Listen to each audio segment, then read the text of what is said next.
I missed out on Underwater in theaters. When it came out in January, I didn't realize going to the movies was going to become such a rare and special thing, or I would have tried harder to see it. So I got the Underwater Blu-ray the other day, and I have some thoughts about it.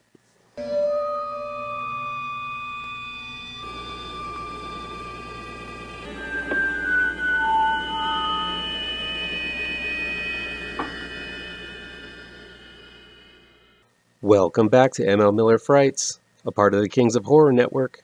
I'm ML Miller. Before we begin, remember to give this video a like, share with your buddies across the electronic superhighway, click subscribe to this channel, and don't forget to ring the bell for notifications. Let's get the word out to new folks across the internet so we can make this channel bigger and better. Underwater hits the ground running as the film pretty much opens up the same way the trailer did. It's the near future, and mechanical engineer Nora, played by Kristen Stewart, is brushing her teeth in her undies in a very cold and steel-plated bathroom until an earthquake shakes the deep-sea drilling station positioned on the Mariana Trench. As she frantically makes her way through the corridors, attempting to outrun the rushing water and increasing pressure, she finds herself one of a very few survivors of the massive quake. With communication cut off from the other subsea bases and the land above, it's up to the survivors to suit up in high-pressure deep-sea diving gear and walk the 3 miles across the ocean floor to get to the one sub-base that seems to be online and has life pods that can take them to the surface. As they exit the flooding station, they soon realize that they are not alone in the pitch-dark depths. I really dug Underwater. And I'm kind of kicking myself for not seeing it on the big screen, because I think it would have played fantastically. The pace and level of intensity begins strong and continues with a simple, breakneck forward momentum that reminded me a lot of the hit-the-ground-running style of Mad Max Fury Road. Right from the get-go, the film plans out a simple objective: to travel across the highly pressurized and equally dangerous ocean floor in a straight line to get to safety to the base 3 miles away. In many ways, this film plays out like a video game, but it's the simplicity of this plot that makes it all the more engaging. Yes, there are micro-challenges along the way, and that's what all good video games provide as well. But once the goal is set, this film makes it clear what the objective is and makes a beeline to it. Underwater has seen Alien and Aliens. It knows we all have seen Alien and Aliens, and tries very hard to capture the magic of Alien and Aliens. And in many ways, it does. Director William Eubank not only sets up a clear mission, but also introduces us to a lived-in station, a lived-in culture, and a lived-in world underneath the sea. It also makes for some nice moments of character to arise. Director Eubank never makes these character moments feel out of place or act as filler. These are grungy folks who have lived in cramped places for a long period of time, and this film lets you understand that through set dressing, the look of the character, and the well-written interactions between them all. Just as Alien and Aliens introduced the world to some iconic characters, Underwater does a decent job honoring those characters. The Ripley character here is Kristen Stewart's Nora, and even though I'm not a fan of the way she presents herself in real life, I have to admit, Stewart fills the role quite capably here. Some well-placed scratches and bumps, and Stewart's gruff and go-get-'em attitude helps make her a likable protagonist worth investing in. Vincent Cassel plays the leader, Captain Lucien, and is very much like the Tom Skerritt role here. Even his casual relationship with Nora is reminiscent of Ripley's relationship with Skerritt's Captain Dallas. T.J. Miller has made a career out of being the comic relief, but here he is channeling Bill Paxton's Hudson, as he is mouthy, but has the experience and toughness to back it up.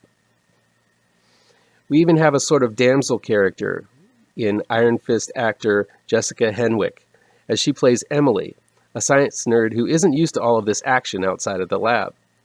While her character doesn't match up completely, she's very much the protected innocent in Underwater, just as Newt was in Aliens. Rounding out the cast is John Gallagher Jr. as Liam, who is criminally underused here and plays a stoic yet noble warrior type. While I easily spotted these template characters, The actors playing them made them all feel fresh and new, so the similarity didn't really distract me. Underwater isn't without its faults. Because the film hits the ground running, it leaves very little time to get to know the crew past their surface-level traits and occupations.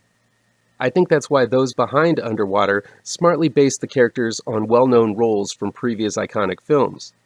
It's sort of a filmmaking shortcut that enables the viewer to get to know the character without any time wasted in actually doing so. Still, I think some of the more subtle points, such as Nora's relationship with another crew member from a neighboring base, and a relationship between two of the cast members, could have been developed a bit more. But this is a big action movie with big set pieces set up to challenge our heroes over and over again, so the lack of backstory is sort of par for the course. These action scenes are really thrilling, utilizing the lack of light on the ocean floor and the flashlights mounted on the deep sea suits. Some of these scenes end up being downright terrifying at times. Eubank not only knows how to build tension, but he delivers the payoff in spades. Still, because Underwater is such an alien-esque film, and told in such a linear fashion, I found it to be predictable at times. Looking at the cast roster, you can almost pick the order of death without even seeing the movie. Let's not get into the fact that the cliched black guy dies first pastiche is alive and well in Underwater, but when it's time for Nora to step up and take command, you can guess who's on the chopping block. When it's time to stop joking about things and get serious, the comedy relief is about to bite it. Because these characters are walking in a line towards their goal pretty much seals the fate of whoever is in the last place. So I pretty much knew who was going to die a minute or two before they actually did. I don't think it's a spoiler to say that there is something alive down there in the deep sea and threatening the crew as they make their journey. I found the action sequences starring these creatures to be a lot of fun, but I do feel that their design is far from iconic. The monsters are simply a mass of chomping teeth and flailing tentacles. They are kind of indistinguishable because of the murky lighting, the speed of their movement, and the complexity of their look. In true video game fashion, there not only are smaller monster challenges, but there's also a big boss to take on. And if you thought the underlings lacked distinguishable traits, you're going to be very frustrated at the way the big bad is presented. While the beasts surely look formidable and monstrous, they lack that iconic look seen in Predator and Alien. Despite its faults, Underwater does a fantastic job of mixing sci-fi, horror, and action, never forgetting to have some moments of heart and humor speckled in for good measure. It's an all-around satisfying blockbuster-style film, and there aren't many of those around these days. I love the fast pace. The cast is pretty phenomenal, even though the characters they are playing are familiar sometimes.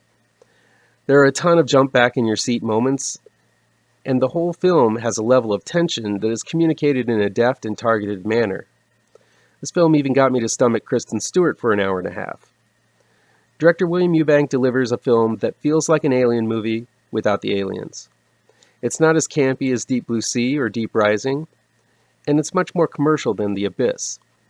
All in all, it's a pretty perfect action horror crowd pleaser, and I recommend it for anyone missing that blockbuster feel during these lockdown times. That'll be it for today. If you like this video, please pound that thumbs up button. Share this video with your social media addicted pals. If you're looking for written reviews, you can find them on mlmillerwrites.com. And be sure to subscribe to this channel and ring the bell for alerts to be the first to see my future videos. Thanks so much for your time, and take care.